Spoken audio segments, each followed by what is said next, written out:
ఆదిలాబాద్ జిల్లా ఇచ్చోడ మండల పరిధిలోని దుబార్పేట గ్రామానికి చెందిన ఆదివాసీ సకల కళా సంక్షేమ సంఘం సభ్యులు మధ్యప్రదేశ్లో సంపద సమారోహ్ అనే కార్యక్రమంలో పాల్గొని తెలంగాణ ఆదివాసీల కొమ్ముకోయ నృత్యంతో అలరించారు.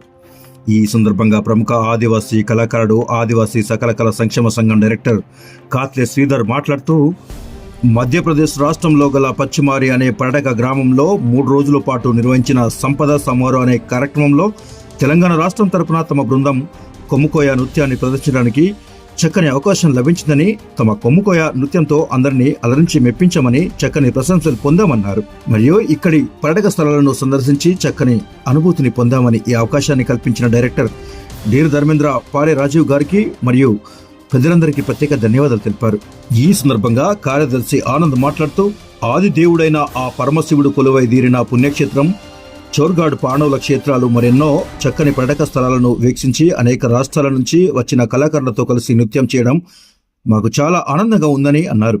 కార్యక్రమంలో కళాకారులు రామకృష్ణ, పిడుగయ్య, అయోధ్య రామయ్య, సత్తయ్య, అనిత, వనిత, సునీత, ప్రీతి, వెంకటలక్ష్మి తదితరులు పాల్గొన్నారు.